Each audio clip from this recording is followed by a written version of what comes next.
Well, that was interesting. How do you feel about that episode? Yeah? Yeah.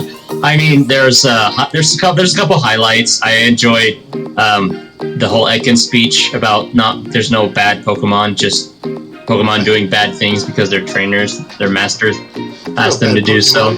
Which I feel like is very telling, right? Like, I mean, I feel like that's how animals are too.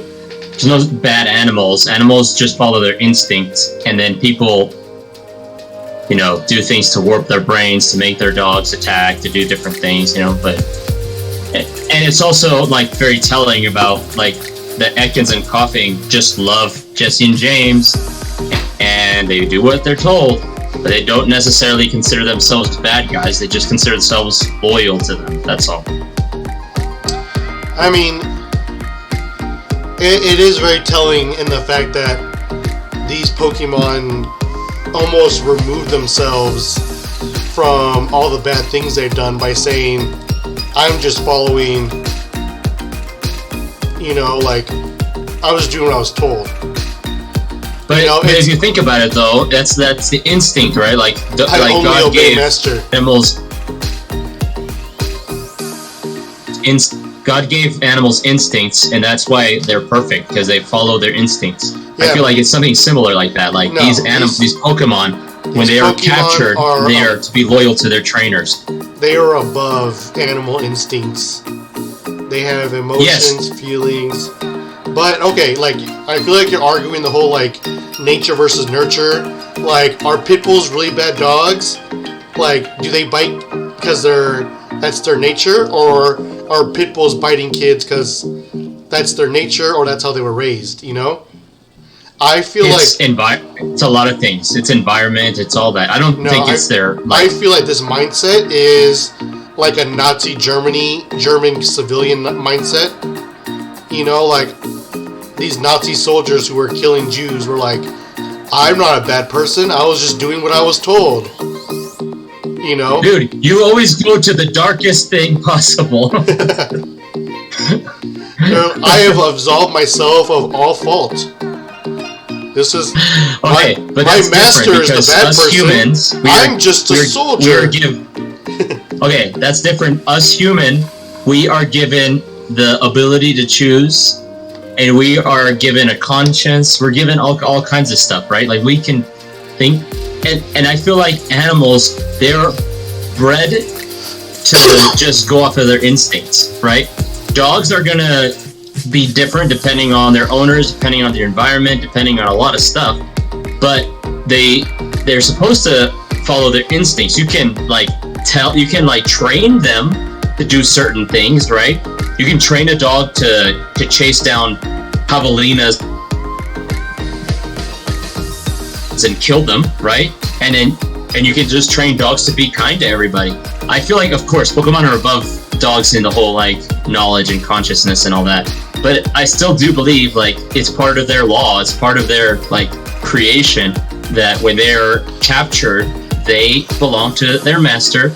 And it's not just, oh, I have to do what my master wants me to do because they're my master and I have no soul, I have no decision or anything like that.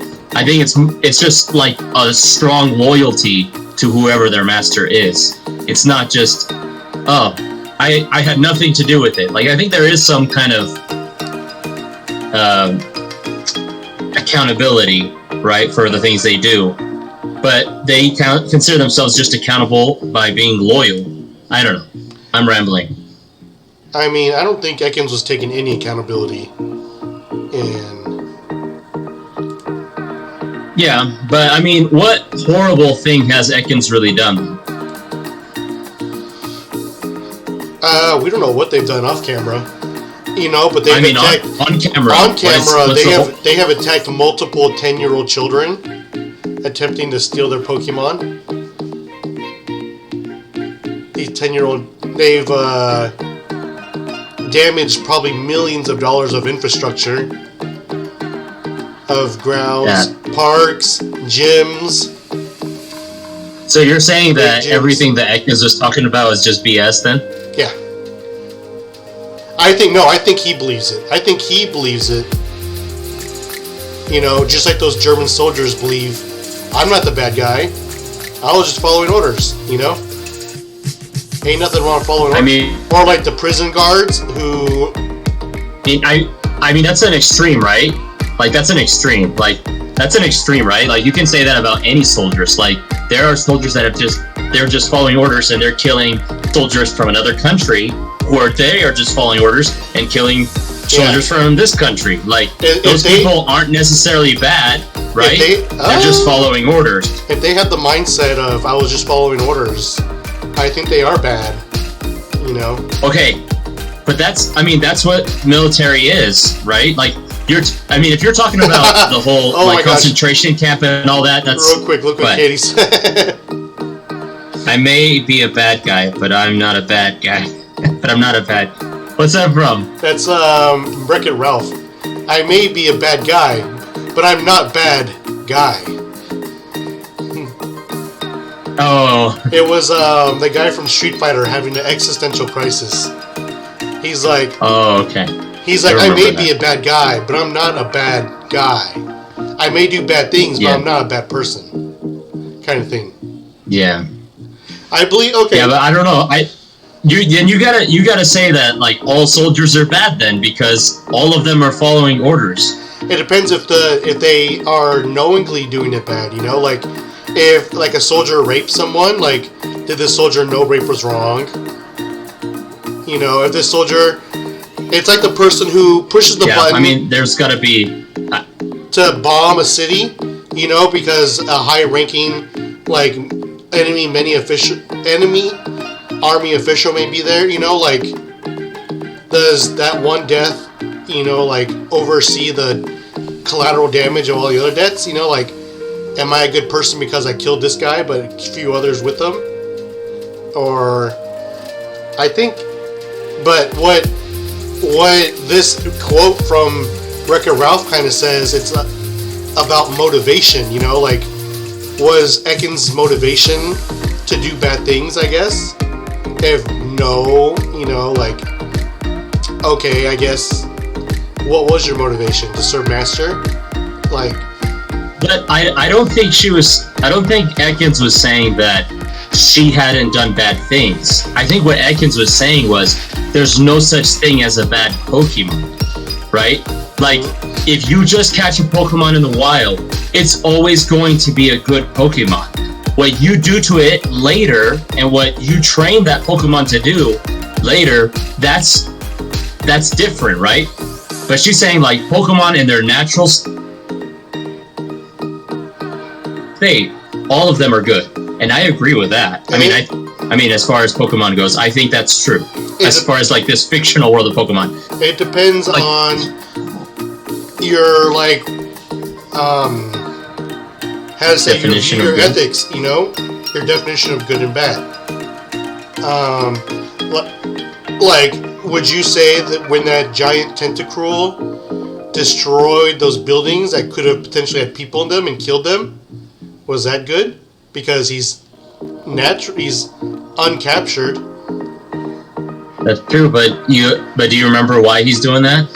Yeah, I know. I'm saying, do you think that's justified? Like, but he's been tampered with. That's what I'm saying. Even though he hasn't been caught, he has been tampered with. Okay. If I remember correctly, I don't remember exactly why he starts doing it.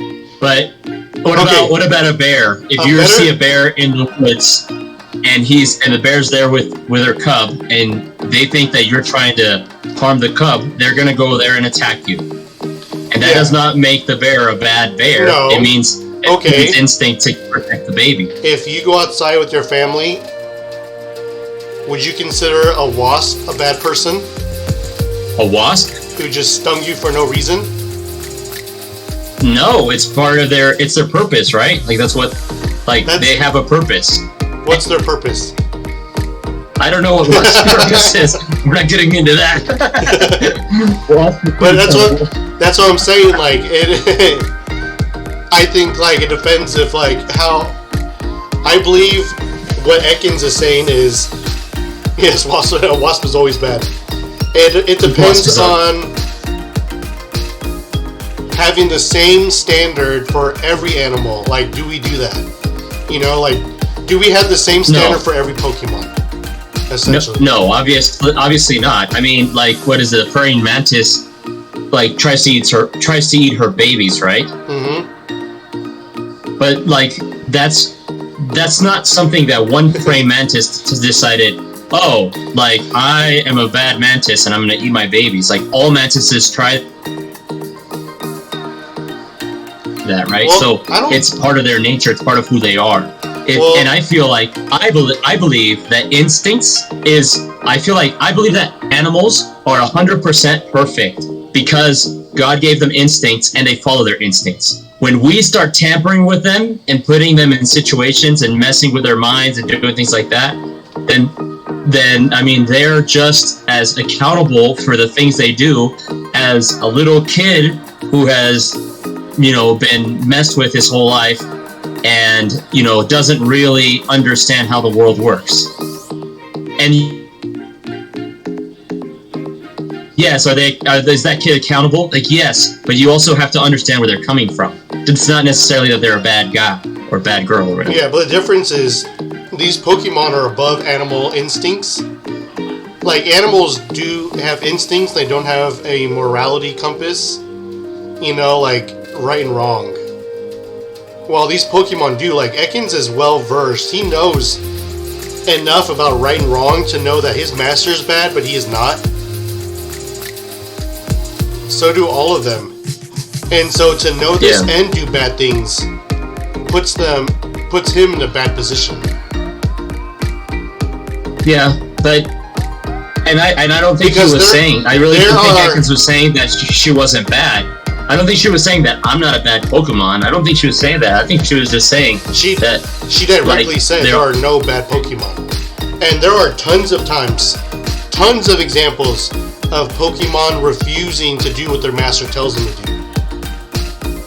Yeah, just like if these Pokemon were morally good, they would know in order to do something wrong, like, they wouldn't do it. Yeah, I guess in my mind, I just think of it being like, and in a Pokemon in its natural state is not a bad Pokemon. Because when a trainer gets to it, it can change, right? Once you're owned, things change. Like this, but out in the wild, they're doing what they're supposed to be doing. Like the relationship between Pokemon and Master is kind of like subordinate and boss. You know, it's not like God and human. You know, where if God's like kill your child, you're like yes. Right away, sir. You know, like this Pokemon should have a moral compass and question what they're being told. You know, because knowing your master is not an all-knowing authoritative figure who is only can do right, you know, means you need to think for yourself. But I also think I agree with you, but I also believe they have a strong sense of loyalty usually. I mean, there are exceptions like Charizard later on and things like that. But I think Ekans and Koffing specifically are very loyal to Jesse and James. And they know that they're loved by Jesse and James. That doesn't obviously take away from the bad things they do, though. So I agree with you on that, for sure. You know, and you gotta think about, like, say, like, hypothetically, you know, they break into a gym. You know, and this time they're actually arrested. You know, like, are the Pokemon held accountable for what they do? Is there like a Pokemon jail, or are they just like released? You know, like how much right and wrong actually is on their shoulders? You know? That's an interesting thing to think about. I wonder what would happen if they just get released or something back into the wild. Uh-huh. Are they like a bad dog, you know, who bit a kid and they get put down? You know, like... Oh, geez. How do you stop a repeat offender of Pokemon?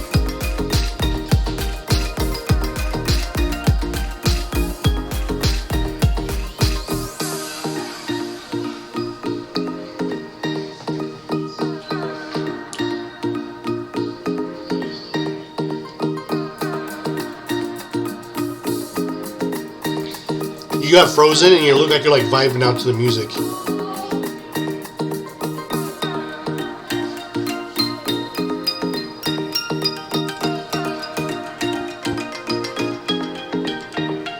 There you are. I guess okay.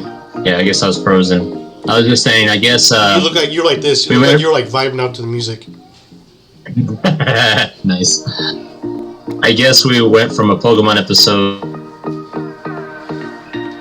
to the Holocaust to now Predators. But I mean, that's what happens when you like... And this is just from Ekans' comment. Yeah, this is like just what happens when you give Pokemon that much sentience, that much consciousness, and that ability to speak. Like, you make them pretty much human, except in every fashion except for looks. If you were reading the script and all the names were blurred out, you would not know which conversation was taking place by humans or Pokemon. Yeah, you're probably right about that. And that's actually how they judge the intelligence of AI in computers. Yeah. Let's move on, yeah? Yeah. I think our extra for today was Slowpoke, right? Like, this is the first time that a Pokemon has been an extra, but I guess it was all about the Pokemon. He was an extra. He went from chilling on the beach to cooking for them at a bar, to chilling back at the beach. You know, I would say that Slowpoke was not a great extra, but you know what? It was so true to character that I think he was completely fine. Like, that's what you expect out of a Slowpoke. Just a fine dining and milk. like I just imagine him, like, sitting around all day, and then when it's time to eat, he, like, actually puts in the work to cook and create some masterpiece dishes. Slowpoke's a great host. Yeah, for sure. Yeah, I'd give him if we were doing a rating on extras, I'd give him just like somewhere right in the middle. He's fine. He fulfilled his purpose. He was entertaining. Yeah. And we got to see him evolve.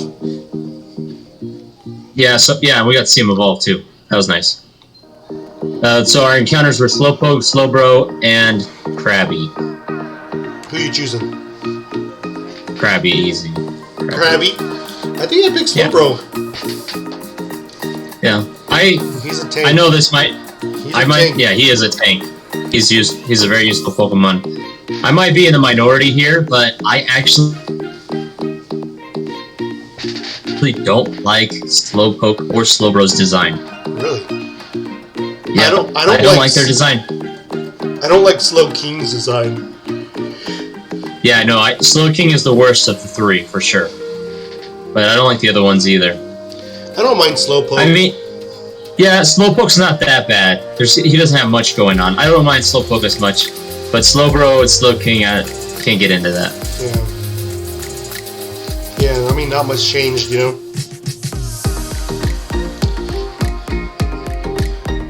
As far as the rating, what are you thinking? I mean, we talked this whole time about Ekans' comment. Is there anything else that stood out to you from this episode?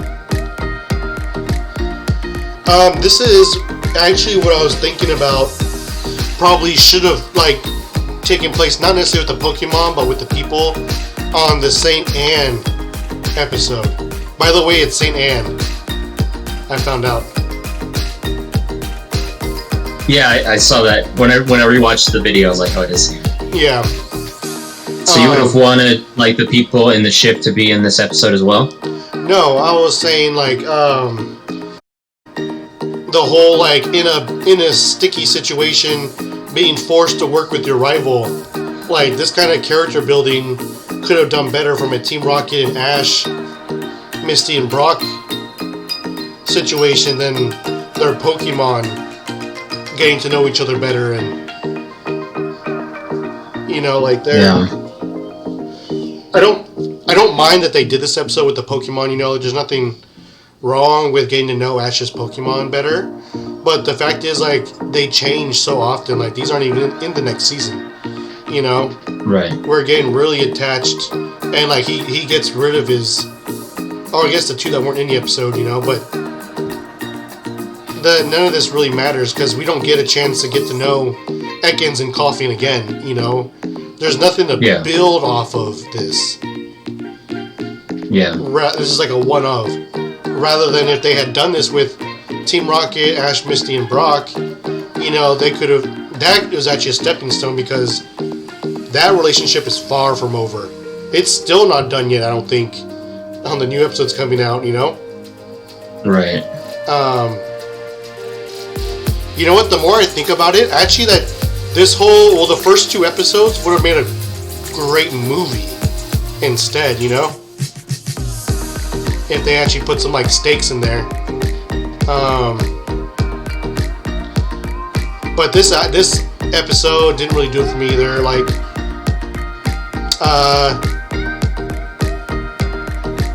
I feel like this was just get to know your Pokemon better episode, and not only do the Pokemon not get anything from this, but the trainers don't get anything from this either. Like, they don't get to see this relationship build or evolve. You know, like, they have no idea that Ash's Pokemon was sleeping with and getting along with Team Rocket's Pokemon. Like, yeah, there's nothing built from it at all. Right. This is just another episode where if you took it out, like, it just no difference would have made. Correct. I agree. I would say that. So what's your rating? Well, like, in one more point, like, Ash's Pokemon, like, I get that they had to give them, like, different personalities, and they went, like, with the Powerpuff Girls formula, you know, like, a nice one, a bubbly one, and a hard one that's been through it all. But Ash's Bulbasaur had no loyalty, no anything towards Ash. Like, it shows they have no bond. Like, he was already mentally moving on. He was trying to, you know, like, start like a mutiny and just have the other Pokemon too. Like, hey, they abandoned us. This is our life now. You know, like, night 1 of them being marooned. Yeah. You know, they didn't even look for Ash before Bulbasaur was giving up. Good point. Yeah. And what's like the motivation behind that? Like, why? I get why Pikachu is loyal. You know, every Pokemon, those 3 Pokemon, all left their lives behind willingly. They chose to come with Ash. Ash didn't capture them and take them away from their life. They willingly were like, we want to follow you. We like you. Yeah. And now all of a sudden, like, for no reason at all, you know, that script's been flipped. Just to make them have a more defining character, you know? And I feel like they could have gave Bulbasaur that same personality without having to go back on everything he's been through already, you know? Right. They could have, you know, like, they could have had him, like, be a protector, like, Squirtle be like, I'm gonna go get some firewood, and Bulbasaur's like, no, you stay here. It's not safe. I'll go get the firewood, you know? Like, hey, Squirtle, you're standing too close to the fire. Yeah, that would have been true to his character, too. You know, yeah. For sure. It would have been a way to show his character without having to take away from everything he's been through and the choices he's made on his own. You know, like... Right. Like, Bulbasaur could have been making, like, a schedule, like, we sleep now, in the morning, we get up early, and we look for, like, you know, like... Because that's what Bulbasaur was. He was like a parent, you know, like, to these abandoned Pokemon, you know? Squirtle was true to himself, though, in this episode. Squirtle was true to himself. He was funny, you know, like...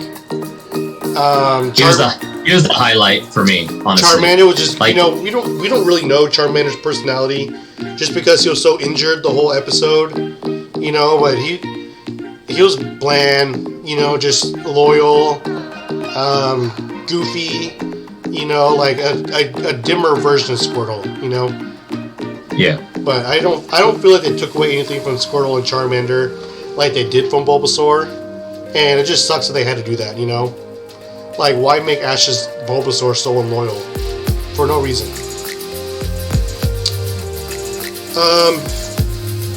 I'd rate it, though... Yeah. A 1. A 1. Shelter deep-throating Slowpoke's tails. No gag, no nothing, just all the way up to the butt.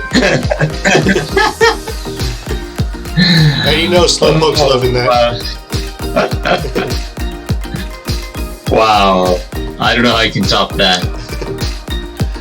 This was in my opinion, it was a pretty bad episode. There were moments that I enjoyed. I enjoyed pretty much any time Squirtle talked. I thought he was very funny, and with everything he said. I loved Squirtle in this episode. And I loved coughing too. I mean, I loved coughing and Ekans. I know we went into a big debate about what Ekans was saying, but coughing is that you can, like, we got a little bit of personality from coughing here. He isn't really sharp or smart or intelligent. He isn't a very complicated character, but he has emotions, and he loves James. Like, so far, like, that's what we know about coughing. Like, he loves James so much. He was crying because he missed him, and that was good enough for me. So, I mean, honestly, those were the only two big highlights. I could have cared less. I don't need an episode with mechanical, gigantic Pokemon. Like, Giovanni being included in something so ridiculous was, like, I think it hurt the episode. Hurt Giovanni's, I guess, mystique and bad guy-ness. It's hard because I want to give it a higher rating just because we got to see more of the Pokemon, but there was no battles. The giant Pokemon were ridiculous. I have to give it, like,